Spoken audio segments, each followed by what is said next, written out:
ओम नमो भगवते वासुदेवाय। ओम नमो भगवते वासुदेवाय। ओम अज्ञानतिमिरान्धस्य ज्ञानाञ्जनशलाकया चक्षुरुन्मीलितं येन तस्मै श्रीगुरुवे नमः।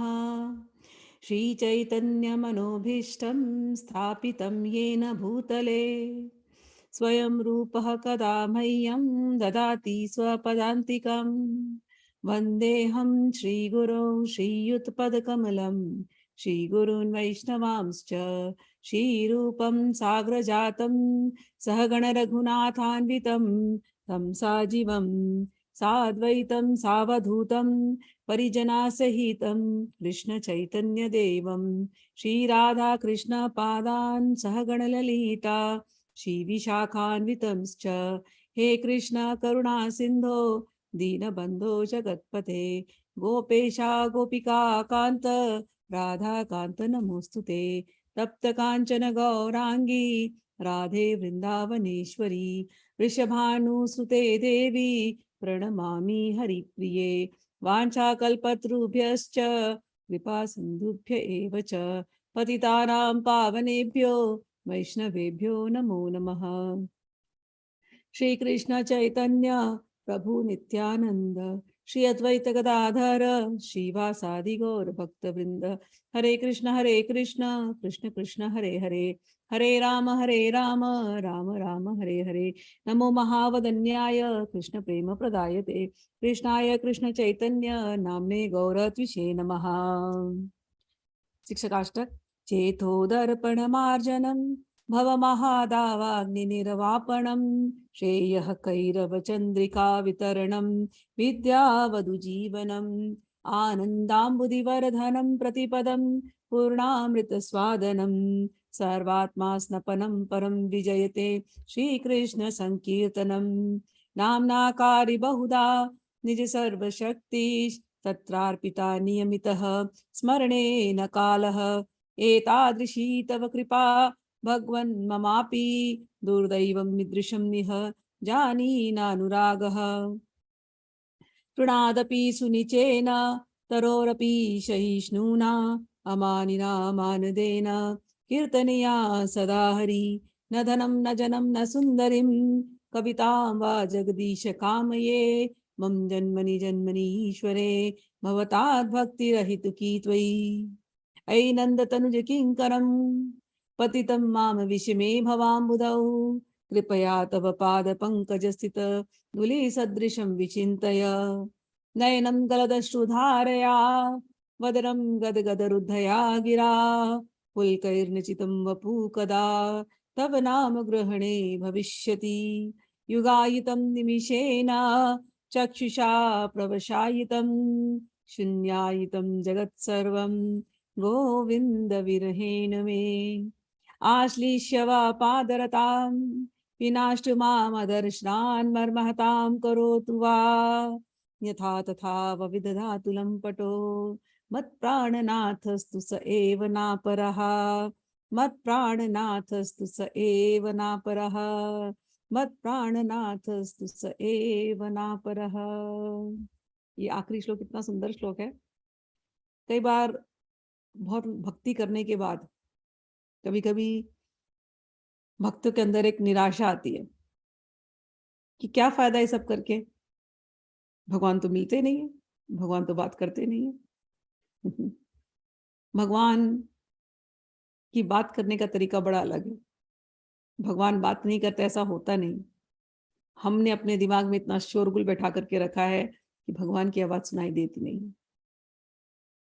संसार का सारा शोरगुल हमारे पास होता है मन के अंदर, और हम भक्ति करते हैं और हमें लगता है कि हम बहुत भक्ति कर रहे हैं, हम तो खूब माला जप रहे हैं। लेकिन अपने आप से पूछ के देखना, माला जब जपते हो तो मन कहाँ रहता है?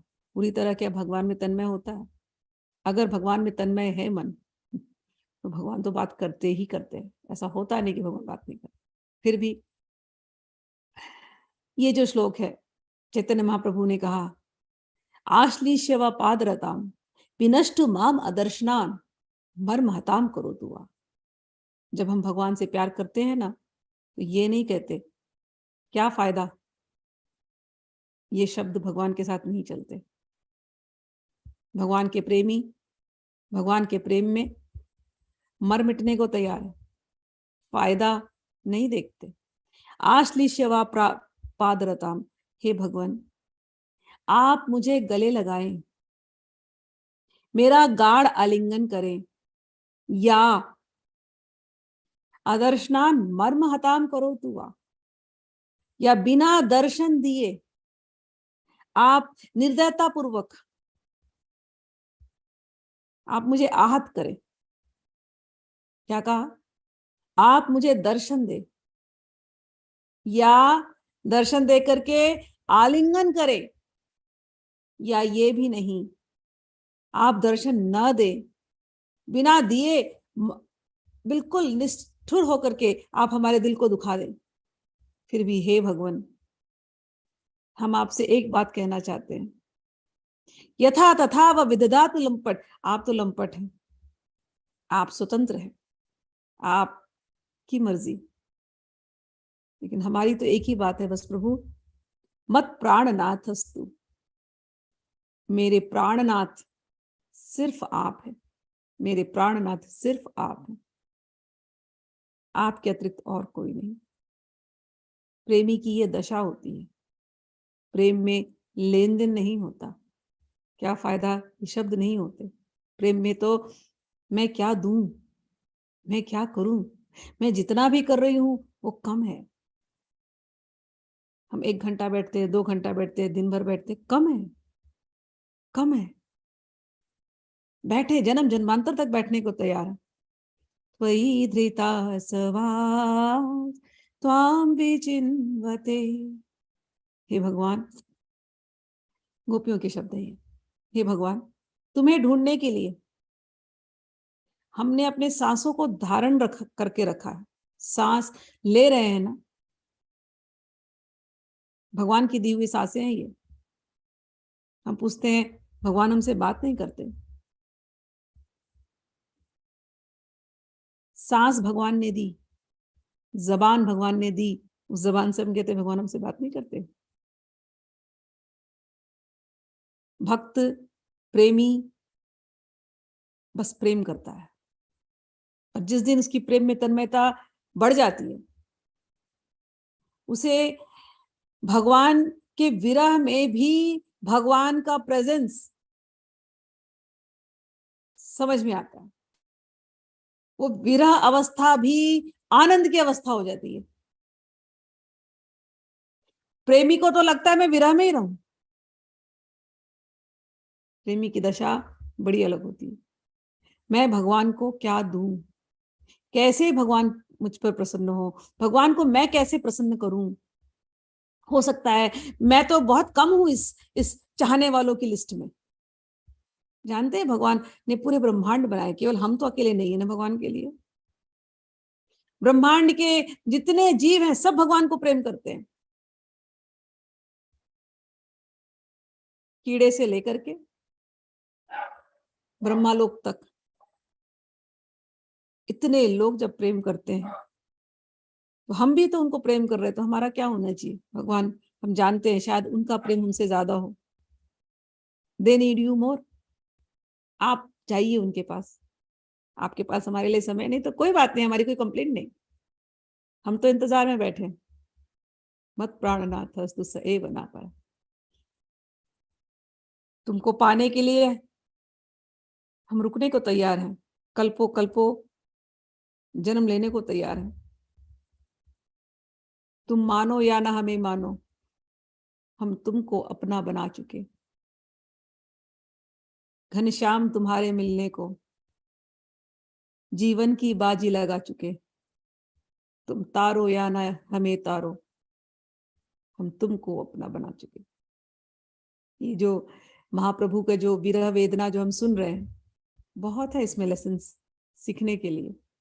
अब तक तो केवल साधना पथ पर, भक्ति के पथ पर केवल यही है, मुझे क्या मिलने वाला है, क्या फायदा। भगवान ने 24 घंटे दिए, फिर भी हम कहते हैं मुझे कहाँ समय है। और उस 24 घंटे में से यदि हम 1-2 घंटा भगवान के लिए लगा देते हैं तो हम कहते हैं कि अरे हम तो इतना भगवान के लिए लगा रहे, भगवान हमको रिस्पॉन्ड नहीं कर रहे। जन्मांतर भगवान रिस्पॉन्ड करते हैं, हर क्षण में भगवान रिस्पॉन्ड करते हैं, हर क्षण में।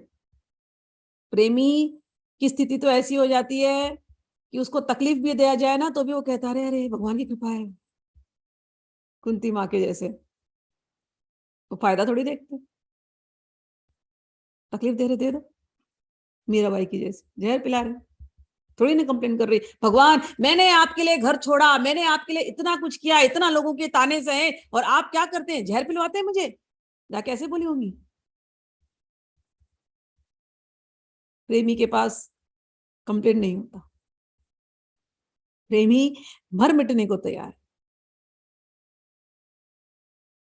पहले मैं था हरि नहीं, अब हरि है मैं नाही, प्रेम गली अति साकरी तामे दो न समाही।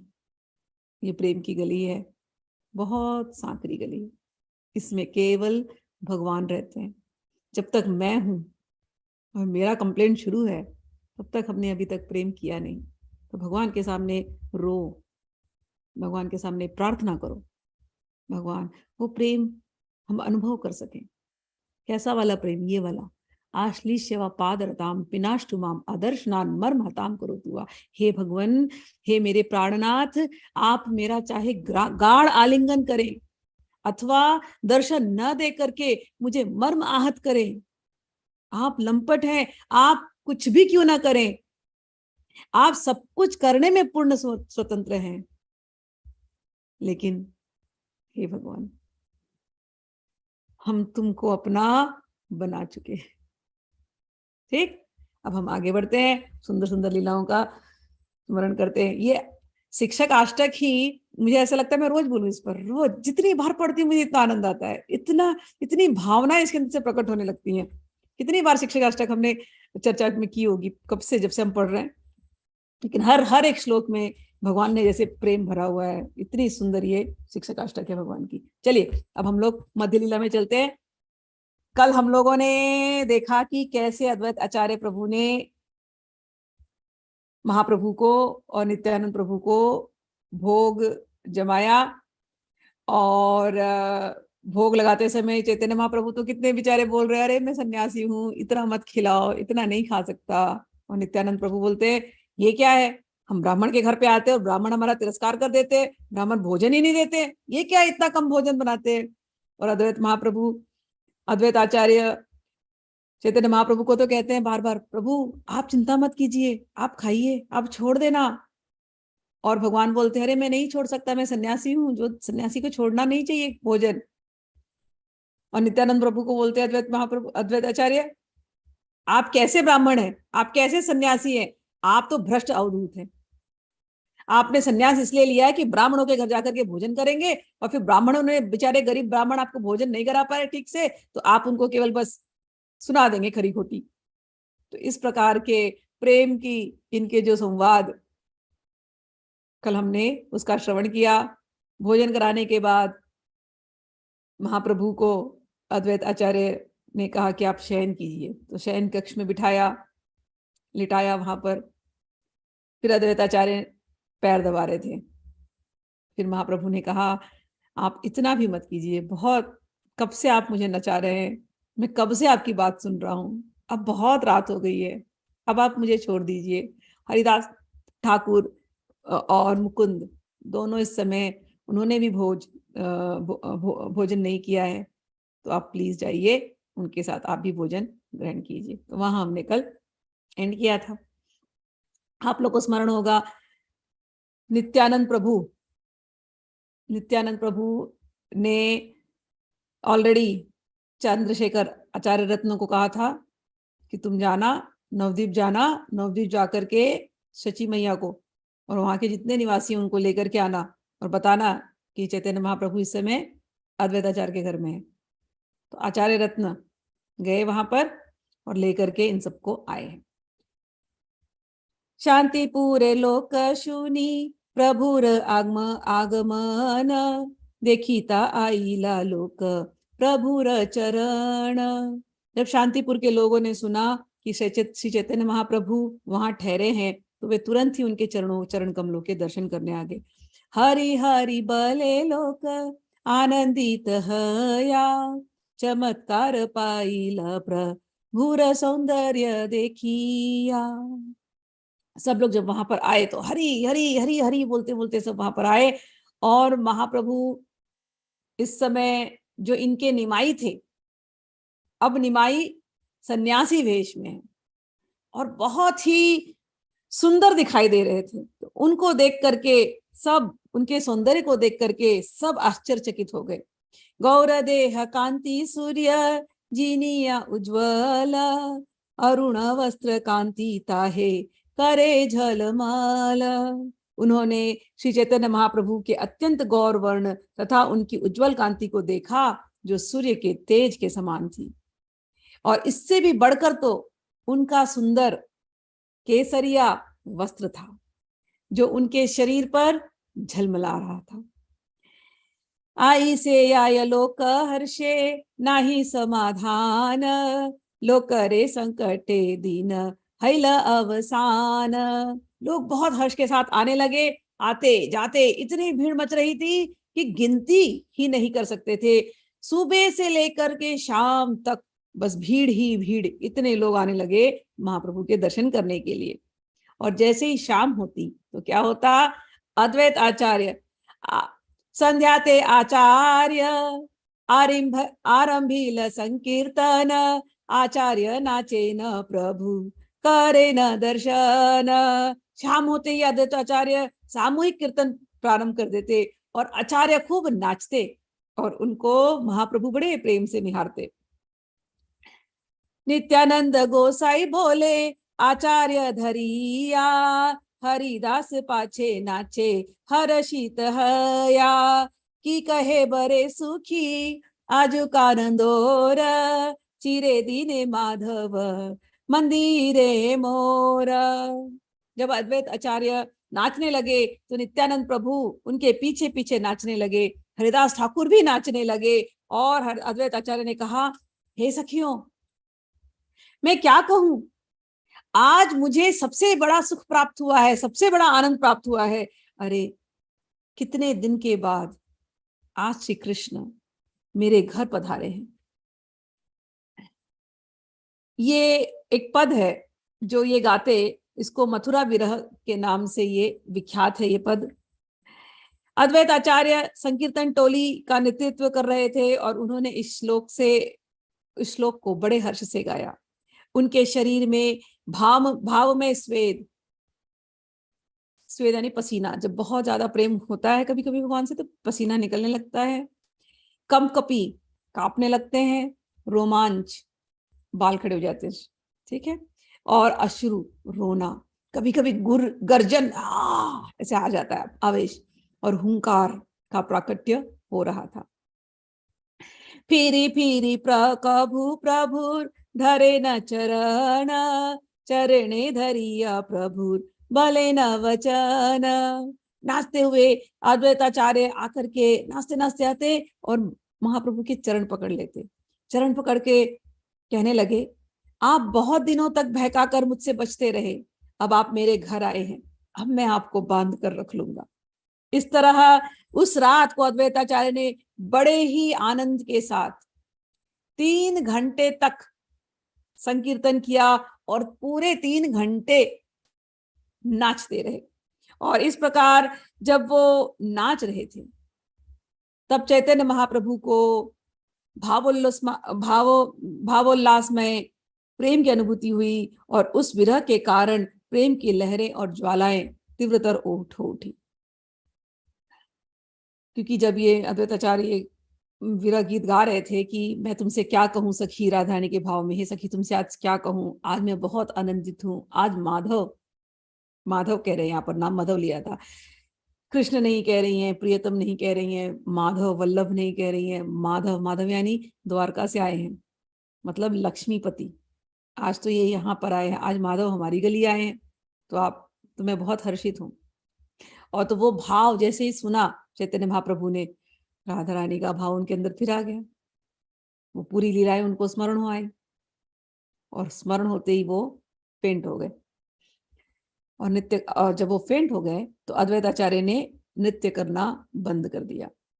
जब मुकुंद ने श्री चैतन्य महाप्रभु के भाव उल्लास को देखा तो वे महाप्रभु की मनोदशा को समझते हुए उनके भाव को पुष्ट करने वाले उनके उसी प्रकार के वो गीत गाने लगे।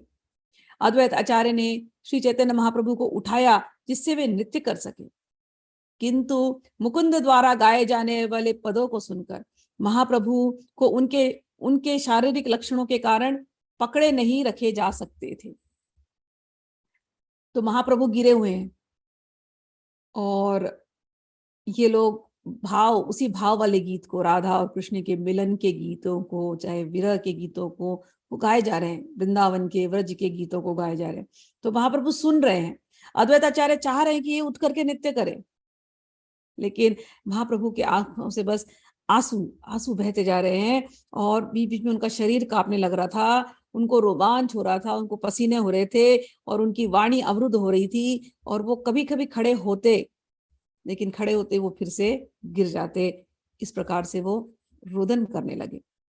हा हा प्राण प्रिय सखी कि ना हैल मोरे, कानु प्रेम विषे मोर तनु मन जारे। कह रहे मुकुंद गाने लगे, इस भाव में मुकुंद गा रहे, हा हा प्राण प्रिय सखी, हे प्राण प्रिय सखी, कीना हैला मोरे, मेरे साथ क्या क्या नहीं हो रहा है, क्या नहीं बीता है मुझ पर। कृष्ण के प्रेम रूपी विष के प्रभाव से मेरा शरीर तथा मन दोनों अत्यंत पीड़ित है। रात्र दिन सोई रात्र दिन पोड़े मना, सोया अस्ति ना पाऊं, यहाँ गेले कानू पा ताहा उड़िया। मेरी भावना इस प्रकार है, मेरा मन दिन रात जलता है और मुझे तनिक भी आराम नहीं मिलता। यदि कोई ऐसा स्थान है जहां मैं श्री कृष्ण को मिलने जा सकूं तो मैं वह तुरंत उड़ करके चली जाऊं। मुकुंद ने इस पद को इतने सुंदर स्वर में गाया, किंतु जो ही श्री चैतन्य महाप्रभु ने यह शब्द सुने उनका हृदय जैसे विदीर्ण हो गया और हृदय फटने लगा। दिव्य भाषा, दिव्य भाव जैसे विषाद, निराशा, हर्ष, चपलता, दीनता, गर्व, सभी भाव महाप्रभु के हृदय में जैसे लड़ाई करने लगे। जर्जर हैला प्रभु भावे र प्रहारे, इतने भावनाएं उठने लगी, विरह की भावना, वेदना, दर्द, हर्ष, गर्व सब हो रहे एक साथ। इससे इतनी भावनाओं से जैसे लग रहा है कि प्रभु जर्जर होने लगे। भूमि ते पड़ी लश्वास नाही कर शरीरे, भूमि पर गिर गए और श्वास जैसे उनकी बंद हो गई। सबने देखा महाप्रभु की ये दशा और सब चिंतित हो गए और महाप्रभु गिरे हुए, सांस चल नहीं रही, स्वेद अश्रु कंपन बह रहे, लेकिन महाप्रभु बह रहे, कह रहे हैं वहां से लेटे हुए कह रहे, तड़प में भी कह रहे, आवाज निकल रही है, बाला बाला और बोलो और बोलो, बाला बाला बाले नाचे आनंदे विवाला, बुझन नयाय भाव तरंग प्रबला। महाप्रभु ने उठ के कहा, अरे बोलते रहो बोलते रहो। फिर सडनली उनको आनंद आने लगता, उठते, आनंद विभोर होकर के नाचते, फिर कभी फिर गिर जाते। तो इस प्रकार से अलग अलग भाव उन्माद, इंटॉक्सिकेटेड, एक्सटेसी, ऐसे ऐसे भाव इनके अंदर प्रकट होने लगे। नित्यानंद प्रभु श्री चैतन्य महाप्रभु के साथ साथ चलने लगे, जिससे कि वे गिरे नहीं। मतलब प्रभु चल रहे हैं तो जैसे भावोन्माद जब चढ़ता है, नशा जब चढ़ता है तो होश नहीं रहता, तो जब वो चलते हैं तो गिरने वाले हैं। तो नित्यानंद प्रभु पकड़े हुए हैं उनको। हरिदास ठाकुर भी नाचते हुए उनके साथ साथ चल रहे हैं और कम से कम ऐसे ही ये संकीर्तन, ये नृत्य करीब 3 घंटे तक चलता रहा और उसमें अलग अलग भाव की तरंगे दृष्टि गोचर होती रही, कभी हर्ष, कभी विषाद, कभी श्वेद, कभी कंपन, कभी रोना इत्यादि। महाप्रभु 3 दिनों से उपवास कर रहे थे और उसके बाद उन्होंने पर्याप्त भोजन किया था। अतएव जब वे नाचे और ऊंचा कूदे तो उन्हें थोड़ी बहुत थकान हो आई, किंतु भगवत प्रेम में पूर्णतः मग्न होने के कारण महाप्रभु थकान का अनुभव नहीं कर रहे थे। फिर भी नित्यानंद प्रभु ने उन्हें पकड़ लिया और उन्हें नाचने से रोका। यद्यपि महाप्रभु थके हुए थे, किंतु नित्यानंद प्रभु ने उन्हें पकड़कर शांत किया। उस समय अद्वैत आचार्य ने कीर्तन समाप्त कर दिया और तरह तरह की सेवाएं करके महाप्रभु को विश्राम हेतु शयन करवाया। अद्वैत आचार्य इस प्रकार से लगभग लगातार 10 दिन महाप्रभु रुके। 10 दिनों तक हर शाम को कीर्तन होता और सेवा जैसी की तैसी चलती। 10 दिन का भोजन कराना, 10 दिन कीर्तन करवाना शाम को, और फिर महाप्रभु को शयन करवाना। ऐसी ही सेवा 10 दिन तक करते रहे। प्रातःकाल चंद्रशेखर शची माता को उनके घर से पालकी में बिठाकर अनेक भक्तों के समेत ले आए। इस प्रकार नदिया नगर के सारे लोग, जिसमें स्त्रियां, बालक तथा वृद्ध सम्मिलित थे, वहां आए। इस तरह वहां विशाल भीड़ एकत्र हो गई। प्रातःकाल शौच आदि दैनिक कृत्यों से निवृत्त होने के बाद जब महाप्रभु हरे कृष्ण मंत्र का कीर्तन करते थे, तब शची माता के साथ लोग अद्वैत आचार्य के घर पहुंचे। शची आगे पड़ीला प्रभु दंडवत हया, कांदीते लागिला शची कोले उठाइया। जैसे ही सची माता आई, महाप्रभु कीर्तन कर रहे थे सुबह सुबह को, नमः भगवान का जाप हो रहा था, और जैसे सची माता आई महाप्रभु उठ गए। माँ को देखते ही जाकर के उनके चरणों में दंडवत किया और सची माता ने उनको गोद में भर लिया, और माँ है तो जैसी गले लगाई अपने पुत्र को, रोने लगी प्यार से। एक दूसरे को देख करके माँ और बेटे रो रहे हैं, दोनों विवल हो रहे हैं। महाप्रभु के सर को देखा माँ ने, उसके पहले तो निमाई थे, निमाई ने बाल लंबे लंबे थे, अब तो सन्यासी हो गए तो सर मुंडाया हुआ है। तो माँ ने सर के ऊपर हाथ फेरा, मुंडन किए हुए सर के ऊपर, और माँ का हृदय जैसे थोड़ी देर के लिए क्षुब्ध हो गया, दुखी हो गई थोड़ी सी। अंग मुछे मुख चुंबे करे निरक्षण, देखीते न पाए अश्रु भरिल नयन। माँ बड़े प्यार से अपने पुत्र को, निमाई को निहार रही हैं। सर मुंडाया है तो सर पर हाथ फेर रही हैं, फिर कभी माथे को लेकर के माथे पर चूम रही हैं, और बड़े प्यार से अपने पुत्र को निहारती रही।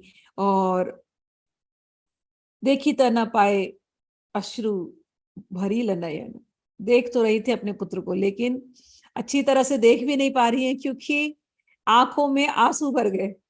आंसू भरने से फिर निमाई का चेहरा भी वो ठीक से नहीं देख पा रही।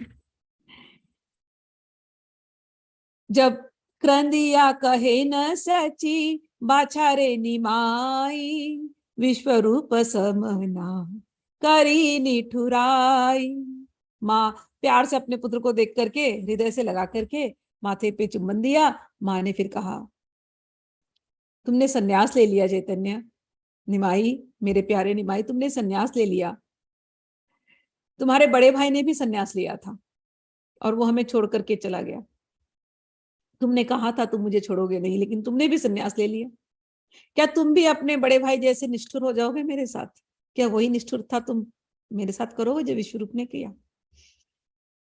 शची माता ने कहा, विश्वरूप ने कभी मुझे दर्शन नहीं दिया दोबारा, क्या तुम भी वैसा ही करोगे? तो तुम समझ लो, अगर तुमने ऐसा कर दिया निमाई, तो निश्चित रूप से मेरी मृत्यु हो जाएगी। कांदिया बले न प्रभु सुन मोर आई, तोमार शरीरे ए मोर की चुनाई। महाप्रभु बोले, माँ मेरी बात सुनो, ये शरीर तुमने दिया है, ये शरीर तुम्हारा है, मेरा अपना कुछ भी नहीं है। तोमार पालित देह जन्म तुम हेते, कोटि जन्मे तोमार ऋण न पारिशोधिते। हे माँ, इस शरीर का पालन पोषण तुमने किया है, ये शरीर तुमसे उत्पन्न है, मैं करोड़ों जन्मों में भी तुम्हारे इस ऋण को नहीं चुका पाऊंगा। जानी वा न जानी कैल यद्यपि संन्यास, तथापि तुम्हारे कभू नाही उदास। चैतन्य महाप्रभु कह रहे हैं, माँ, जाने अनजाने में मैंने संन्यास तो ले लिया, लेकिन मैं आपसे वादा करता हूं कि मैं आपसे कभी विमुख नहीं होऊंगा। कितना प्रेम है, देखिए आप। तुमी यहाँ कह आमी तिहाई रहीब, तुमी यही आज्ञा कर सेई ते करीब। हे माता, आप मुझे जहां भी रहने के लिए कहेंगी मैं वही रहूंगा, और आप जो भी आज्ञा देंगी उसका मैं पालन करूंगा। एत बलि पुनः पुनः करे नमस्कार, तुष्ट हैया आई कोले करे बार बार। यह सुनकर महाप्रभु ने अपनी माता को बारंबार प्रणाम किया। शची माता ने भी उनसे प्रसन्न होकर उन्हें बारंबार अपनी गोद में लिया। इसके बाद तत्पश्चात अद्वैत आचार्य शची माता को घर के भीतर ले गए। महाप्रभु तुरंत ही सारे भक्तों से मिलने के लिए तैयार हो गए। महाप्रभु एक एक करके सारे भक्तों से मिले और हर एक के मुख को देखकर महाप्रभु ने सबको गले लगाया, सबका आलिंगन किया। सारे भक्तगण, सब नदिया निवासी ना, सबने बचपन से देखा है निमाई को और बालों के साथ देखा है निमाई को। अब ये बचपन के निमाई को जो बालों के साथ था, आज वो देख रहे हैं कि सर पे बाल नहीं है, ये सन्यासी बन चुका है। तो सबको थोड़ा बहुत ऐसे दुख हो रहा था कि अब ये हमारा नहीं है। जैसे सन्यासी तो पहले वाला जो घर होता है उससे उसका संबंध कट जाता है ना, तो सबको दुख हो रहा है कि अब ये निमाई सन्यासी बन गया। तो उनके मुंडे हुए शरीर को, सर को देख करके, बालों को न देख करके सब दुखी तो हो रहे थे, लेकिन चैतन्य महाप्रभु इतने सुंदर लग रहे थे उस सन्यासी वेश में कि उनके सौंदर्य का आकर्षण भी उनके मन को लुभा रहा था। अलग अलग भक्त वहां से जो आए थे निवासी, उनका नाम लिया गया है यहाँ पर। श्रीवास, रामाई, विद्यानिधि, गदाधर, गंगादास, वक्रेश्वर, मुरारी, शुक्लांबर इत्यादि सभी नवदीप के निवासी वहां आए। महाप्रभु ने सब पर कृपा दृष्टि डालते हुए, मुस्कुराते हुए महाप्रभु उनसे मिले और हर कोई महाप्रभु को मिलकर क्या करता, आनंदे नाचिए सबे भले हरि हरि, आचार्य मंदिर हैल श्री वैकुंठपुरी। महाप्रभु को देख करके रोज कीर्तन होता, रोज सब हरि हरि हरि कर रहे हैं, हरि हरि हरि बोल कर रहे हैं। और करते करते क्या कह रहे हैं, आचार्य का घर, अद्वैत आचार्य का घर तो साक्षात वैकुंठ बन गया, वहां इतना कीर्तन हो रहा है। नवद्वीप के अतिरिक्त आसपास के विभिन्न गांवों के सभी लोग श्री चैतन्य महाप्रभु का दर्शन करने आए। अद्वैत आचार्य ने महाप्रभु का दर्शन करने के लिए निकट के गांवों के आए हर व्यक्ति को, विशेषतया नवद्वीप के निवासियों को कई दिनों तक रहने के लिए स्थान और सभी प्रकार की खाद्य सामग्री प्रदान की। उन्होंने हर बात का अच्छी तरह प्रबंध किया। ऐसे लगता था मानो उनके घर में अक्षय भंडारा हो रहा है। अक्षय भंडार और अटूट था। वे जितनी भी सामग्री का उपयोग करते, उतना ही सामग्री फिर से प्रकट हो जाती। इतनी भीड़ बसती गई, लेकिन ऐसा होता है भगवान का जहां कार्य होता है वहां कभी कमी नहीं पड़ती, सामान आते जाते। तो इनका ये हालत हो गया। आजू बाजू के गांव के लोग आ रहे हैं, नवद्वीप से इतनी भीड़ आई, लेकिन ये जितना खिलाते उतनी सामग्री बढ़ती जाती। जिस दिन से सची माता अद्वैत आचार्य के घर आई, वे ही भोजन पकाती थी और श्री चैतन्य महाप्रभु सारे भक्तों के साथ भोजन करते। दिन में जितने सारे लोग वहां आते थे, वे श्री चैतन्य महाप्रभु का दर्शन करते और अद्वैत आचार्य के प्रेम पूर्ण व्यवहार को देखते। रात्रि में उन्हें महाप्रभु का नृत्य देखने और उनका कीर्तन सुनने का अवसर प्राप्त होता। कीर्तन के समय महाप्रभु के दिव्य लक्षण प्रकट हो जाते थे। वे स्तंभित एवं कंपित लगते, उन्हें रोमांच हो जाता और उनकी वाणी अवरुद्ध हो जाती, आंसुओं के साथ प्रलय प्रकट हो जाता। क्षणे क्षणे पड़े प्रभु आछाड़ खाइया, देखी सची माता कहे रोदन करिया। महाप्रभु भावावेश में कई बार गिरते। सची माता देखती मेरा बेटा गिर गया और मां रोने लग जाती। सची माता को लगता है मेरा बेटा गिर गया, निमाई का शरीर चूर चूर हो जाएगा, इतनी बार गिरेगा तो ये इसकी हड्डियों को कुछ हो जाएगा, अरे इसको संभालो। अथवा वो चित्कार कर उठती हाय, और फिर हाय करती और भगवान विष्णु से वर मांगने लगती। बाल्यकाल हईते तो मार ये कैलू सेवन, तारा ए फल मोर देहे नारायण। माँ नारायण से प्रार्थना करती कि हे माँ, हे भगवान, मैंने आपका बचपन से लेकर के अब तक आपकी सेवा की है, उसके बदले में मुझ पर एक कृपा कीजिए। ये काले निमाए पड़े धरणी ऊपरे, व्यथा ये न नाही लागे निमाई शरीरे। माँ कहती है हे भगवान, मैंने आपकी इतनी सेवा करी, कृपा करो। क्या कृपा करो? कि जब जब निमाई धरती पर गिरे तब तब उसे पीड़ा का अनुभव ना हो। मेरे पुत्र को जरा भी पीड़ा ना हो भगवान, हे नारायण इसका ध्यान रखो। इस प्रकार से माता चैतन्य महाप्रभु के प्रति अपने वात्सल्य को बताती रहती। इस तरह श्री चैतन्य महाप्रभु के प्रति वात्सल्य प्रेम से अभिभूत होने पर सची माता हर्ष, भय तथा दीनता से विवल और साथ ही शारीरिक भाव लक्षणों से युक्त हो गई। क्योंकि अद्वैत आचार्य श्री चैतन्य महाप्रभु को भिक्षा तथा भोजन देते थे, अतएव श्रीवास ठाकुर आदि अन्य भक्त भी उन्हें भिक्षा देने और भोजन के लिए आमंत्रित करना चाह रहे थे। महाप्रभु के अन्य भक्तों के द्वारा ऐसा प्रस्तावों को सुनकर सची माता ने भक्तों से कहा, अब मुझे निमाई के दर्शन पाने के कितने अवसर हाथ लगेंगे। तो माता को 10 दिन मिले थे। माँ को ऐसा था मैं अपने पुत्र को छोड़ू नहीं। अब अद्वैत आचार्य भिक्षा दे रहे थे प्रभु को, तो बाकी लोगों के भी भक्तों के मन में होते हैं ना, कभी कभी जब गुरुजन आते हैं कहीं तो सबके मन में होता है ना, गुरुजी हमारे घर में भी आओ, गुरुजी हमारे यहाँ भी आओ। तो सबके मन में इच्छा हो गई कि आप यहाँ तक आए, हमारे घर में भी भोजन कीजिए। सची माता ने कहा सबको बुला करके कि आप लोग सब उनको अपने अपने घरों में बुलाएंगे। तो मुझे ये जो सेवा का मौका मिला है ये अभी मिला है। ये 10 दिन में अद्वैत आचार्य क्या हूँ तो मैं भोजन बना करके अपने प्यारे निमाई को खिला सकती हूँ, या आप क्या जाएंगे तो मेरी वो सेवा भी चली जाएगी। मैं कितने दिन अपने पुत्र को देखूंगी, तो मुझ पर आप लोग थोड़ा कृपा करो, सोचो मेरे बारे में। इस प्रकार से बातें होती।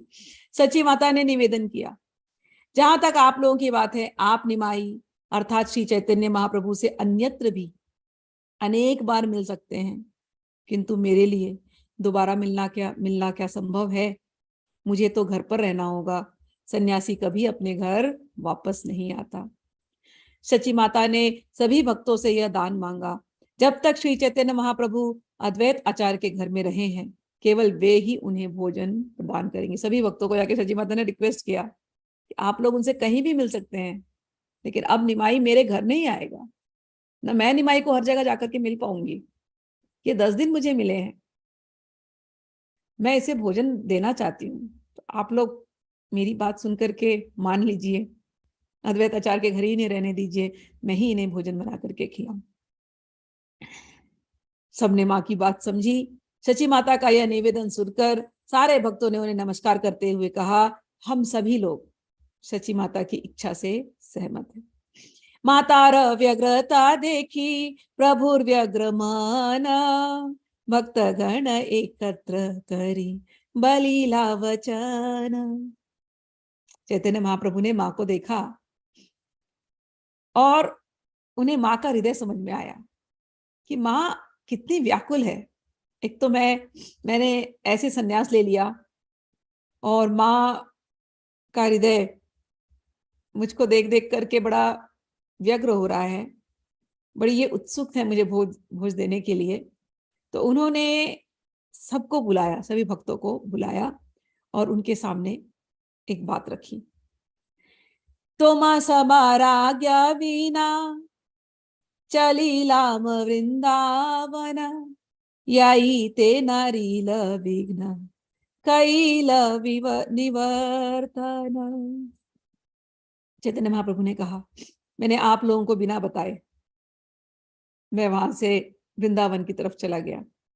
मुझे पता है मैंने अपनी माँ के दिल को भी दुखाया और मैंने आप लोगों के भी हृदय को शायद दुख दिया, इसीलिए मेरा वृंदावन जाना नहीं हुआ, मुझे वापस यहाँ आना पड़ा। आप लोगों के हृदय की पुकार, आप लोगों के हृदय की तड़प, आप लोगों के प्यार ने मुझे वापस खींच लिया और आज फिर से आप अद्वैत आचार्य के यहाँ हम लोग मिले हैं। हे मित्रों, यद्यपि मैंने अचानक ही संन्यास ग्रहण कर लिया, किंतु मैं जानता हूं आप लोगों से, मैं जानता हूं कि तब भी मैं आप लोगों से कभी उदासीन नहीं होऊंगा। मेरे प्रिय मित्रों, जब तक मैं जीवित रहूंगा आप लोगों को मैं कभी नहीं छोड़ूंगा और न ही मैं अपनी माता को छोड़ पाऊंगा। माँ को जो सुनना था कि संन्यास तो तुमने ले लिया लेकिन मुझे छोड़ दिया ऐसे लगता है, तो महाप्रभु अब सबके सामने कह रहे हैं कि मेरे नवद्वीप निवासियों, आपने मुझे खूब वात्सल्य दिया। जब मैं छोटा था आपने वात्सल्य प्रेम दिया। गांव में होता था ना, गांव का बच्चा है, सबका बच्चा है, कहते आप सबने मुझे उतना ही प्रेम दिया, तो मैं आप लोगों के हृदय को ऐसे तोड़ूंगा नहीं, मैं आप लोगों को ऐसे उदास नहीं कर सकता। आप लोग उदास मत होना। और माँ को भी मैं कहता हूँ, माँ को भी मैं ऐसे छोड़ूंगा नहीं। हाँ, लेकिन मेरी जो समस्या है उसका समाधान तो करना पड़ेगा। क्या समस्या है? सन्यासी धर्म नहीं सन्यास करिया, निज जन्म स्थाने रहे कुटुंब लैया। सन्यासी का यह धर्म है क्या कि सन्यास स्वीकार करने के बाद वह सन्यास स्वीकार करने के बाद सन्यासी का यह धर्म नहीं होता कि वह अपने जन्म स्थान में रहे और अपने कुटुंबियों से घिरा रहे। तो एक बार सन्यास ले लिया तो वो अपने बर्थ प्लेस पर नहीं रह सकता और अपने कुटुंब वालों के साथ वो नहीं रह सकता। तो आप लोग ऐसा कुछ प्रबंध कीजिए जिससे मैं आप लोगों को भी ना छोड़ूं और लोग मुझे लांछन भी ना लगाएं कि देखो कैसा सन्यासी है, सन्यास का धर्म नहीं पालन कर रहा है। तो मैं आप लोग क्या, मतलब ऐसा हो कि आप लोग को भी दुखी ना करूं लेकिन मैं आप लोग के हाथ भी न रहूं। तो लोग मुझ पर सन्यास लेने के बाद संबंधियों के साथ रहने का लांछन ना लगा सके, आप कुछ ऐसा कीजिए। सुनिया प्रभु रई मधुर वचन, शची पाश आचार्यादि करिल गमन।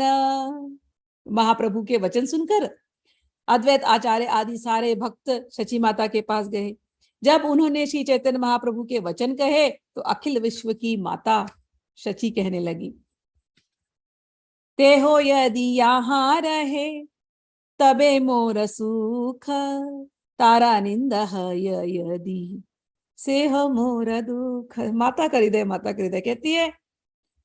जब अद्वैताचार्य गए, बोले क्या करना चाहिए शची माता, आप बताइए। माँ कहीं देखो मुझे तो यही अच्छा लगेगा कि मेरा निमाई यहाँ रहे, लेकिन अगर वो यहीं रहेगा और लोग उसकी अगर निंदा करेंगे तो वो मेरे लिए सबसे बड़े दुख का कारण होगा। तो उसकी निंदा नहीं होनी चाहिए, वो जहां रहे उसकी निंदा ना हो। ताते युक्ति भाल मोरा मने लाया, नीला चले रहे यदि दुई कार हया। माँ ने कहा मेरे विचार में मेरे पास एक अच्छी युक्ति है, आप लोगों को सही लगे तो। यहाँ बंगाल में रहेंगे, शांतिपुर में रहेंगे तो इन पर तो लांछन लगेगी कि देखो ये अपने कुटुंबियों को छोड़ करके नहीं जा रहे, तो इनको लांछन न लगे। तो एक काम करते हैं, ये नीलाचल में रहे, ये जगन्नाथपुरी में रहे। तो जगन्नाथपुरी में रहने से ये अपने जन्मस्थान में भी नहीं है, बंगाल से उड़ीसा चले जाएंगे ना, ये अपने जन्मस्थान में भी नहीं है और जगन्नाथपुरी कोई बहुत दूर भी तो नहीं है, हम जाकर के इनको आप सब लोग मिल ही सकते हैं हर साल रथ यात्रा के समय। तो इस प्रकार से ये घर से दूर भी रहेगा और इस पर कोई लांछन भी नहीं लगेगा। तो इस प्रकार से दोनों उद्देश्य पूरे हो जाएंगे। नीलाचले नवदीपे येई दुई घर, लोक गता गति वार्ता पाब निरंतर।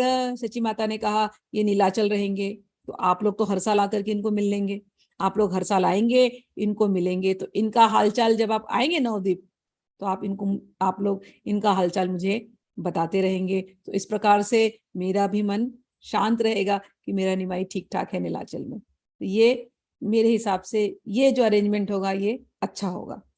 तुम्ही सब करीते पार, गमना गमन गंगा स्नाने कबू हबे तार आगमन। तुम सारे भक्त आ जा सकोगे और कभी कभी वह भी गंगा स्नान करने के लिए यहाँ आ सकता है, क्योंकि जगन्नाथपुरी में गंगा जी नहीं है, तो गंगा स्नान करने के लिए बंगाल में। तो कहते वो वहां रहे, तुम लोग वहां जाकर के मिलो, कभी कभी ये भी गंगा स्नान करने के लिए बंगाल आ सकता है। मुझे अपने दुख की चिंता नहीं है, माँ कहती है, चिंता केवल उसके सुख की है, मैं उसके सुख को ही अपना सुख मानती हूँ। शुनी भक्त गण तारा करील स्तवन, वेद आज्ञा यही छे माता तुम्हार वचन। सची माता के वचनों को सुनकर सबने उनकी स्तुति की और विश्वास दिलाया कि उनके आदेश वेदों के आदेश के समान है, जिसका अतिक्रमण नहीं किया जा सकता। सारे भक्तों ने जाकर के फिर चैतन्य महाप्रभु से कहा, सची माता ने क्या कहा, एवरीबडी वॉज हैप्पी, सब लोग खुश हो गए और सबने कहा कि अब आप नीलाचल जाइए, नीलाचल में रहिए। चैतन्य महाप्रभु ने नवद्वीप के तथा अन्य नगरों से आए सभी भक्तों का सम्मान किया और फिर उनसे इस प्रकार कहा, मेरे प्रिय मित्रों, आप सभी मेरे घनिष्ठ हो, अब मैं आप सबसे भिक्षा मांगता हूं, कृपा करके मुझे यह भिक्षा दे। अब ये ऑफिशियली ये फेयरवेल ले रहे संन्यास लेने के बाद, जो पहले इन्होंने नहीं किया था, पहले ये बिना बताए निकल चुके थे घर से। अब सब लोग आए तो सबके सामने चैतन्य महाप्रभु ने अभी ऑफिशियली सबको बोला कि मुझे आप लोग ये भिक्षा दे कि मैं अब अपने संन्यास धर्म को निभाने के लिए माता की आज्ञा का मैं पालन करूं और मैं नीलाचल जाऊं। और एक बात और उनसे सबसे रिक्वेस्ट की कि आप लोग अपने घर जाएं, लेकिन अपने घर जाकर के आप लोग वहां पर सामूहिक नाम संकीर्तन ये प्रारंभ कर दें और कृष्ण की पूजा करें, उनके पवित्र नाम का कीर्तन करें और उनकी पवित्र लीलाओं पर चर्चा करें। भक्तों को इस प्रकार उपदेश देने के बाद श्री चैतन्य महाप्रभु ने जगन्नाथपुरी जाने की अनुमति चाही। उन्होंने आश्वासन दिया कि वे बीच बीच में वहां बंगाल में आते रहेंगे गंगा स्नान के लिए और मिलते रहेंगे। इस तरह चैतन्य महाप्रभु ने सभी भक्तों का सम्मान करते हुए सौम्यता से मुस्कुराते हुए सबको विदा किया। सभी भक्तों के घर से लौट जाने के विनती करने के बाद महाप्रभु ने जगन्नाथपुरी जाने का निश्चय किया। उस समय अब ये अद्वैताचार्य के घर पे सब तो अपने अपने घर जाने लगे। जब घर खाली हुआ चैतन्य महाप्रभु बोले अब मैं भी चलूं, तो हरिदास ठाकुर रोने लगे, अरे प्रभु आप चले जाएंगे, हम कैसे जिएंगे आपके बिना, मेरी क्या गति होगी। और महाप्रभु से कहने लगे कि मैं तो नीलाचल आ भी नहीं सकता क्योंकि जगन्नाथपुरी में मुसलमान को अलाउड नहीं है। तो कहे आप तो चले जाएंगे नीलाचल, मैं तो वहां पर नहीं आ पाऊंगा, मैं आपके बिना कैसे जीऊंगा, मुझे आपके दर्शन नहीं मिलेंगे, तो मैं अपने पाप में जीवन को किस तरह धारण किए रहूंगा। प्रभु कृपया अपनी दीनता को नियंत्रित कीजिए। महाप्रभु ने कहा हरिदास जी को कि आप ऐसे मत बात कीजिए, ये इतना दीन मत बनिए, मुझे मेरा मन फिर व्याकुल हो जाएगा, आप समझिए मेरी दशा को। चैतन्य महाप्रभु ने फिर हरिदास ठाकुर को आश्वस्त किया कि वे भगवान जगन्नाथ के समक्ष निवेदन करेंगे और निश्चय ही उन्हें जगन्नाथपुरी में लेके चलेंगे और आगे लेकर के गए हैं। ये कथा जब आगे आएगी बहुत सुंदर कथा है, बहुत सुंदर कथा है। आज भी जगन्नाथपुरी में वो बकुल का पेड़ है जहां पर इन्होंने बैठ करके 3 लाख मंत्र जपते थे हरिदास ठाकुर, आज भी वो है वहां पर, बहुत सुंदर वो जगह है। इस प्रकार अद्वैत आचार्य ने श्री चैतन्य महाप्रभु से अनुनय विनय की वो 2-4 दिन और रुक जाए। महाप्रभु ने कहा अब बस, अब जाना चाहिए।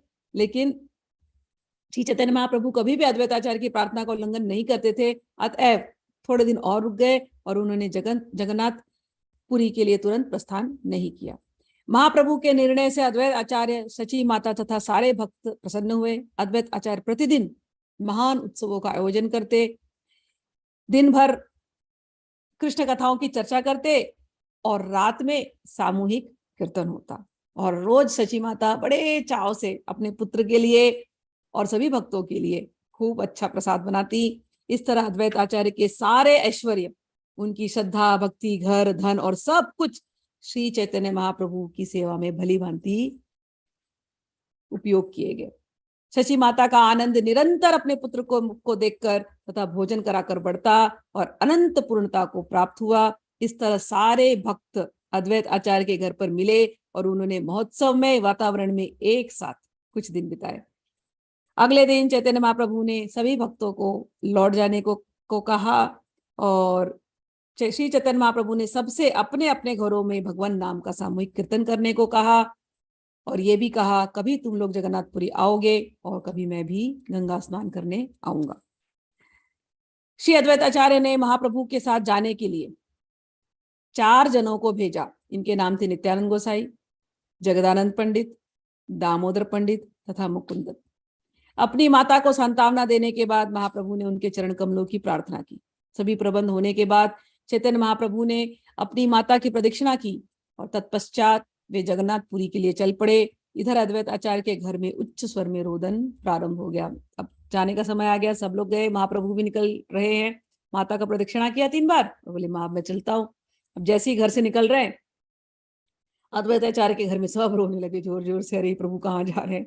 होता है ना, इतना प्रेम और इतना माहौल ऐसा बन गया था। 10 दिन कीर्तन जहाँ हो, जहाँ कृष्ण कथा हो, जहाँ इतना प्रेम का माहौल हो, वहां से वो चले जाए तो कितना दुख होगा, घर कितना खाली खाली हो जाएगा। तो सब लोग जोर जोर से रोने लगे, लेकिन महाप्रभु ने अप्रभावित रहे, सुना नहीं, क्योंकि पता है माता भी रो रही है, सब रो रहे हैं, पता है पीछे सब, लेकिन अब निकलना है जगन्नाथपुरी की तरफ। तो उन्होंने वो अप्रभावित रहे और तेजी से चल दिए। अब वो तेजी से चले जा रहे हैं। अद्वैत आचार्य ने 4 लोगों को भेजा इनके साथ, लेकिन अद्वैत आचार्य से भी रहा नहीं जा रहा है। वो भी महाप्रभु के पास के पीछे पीछे पीछे जा रहे हैं रोते हुए जोर जोर से।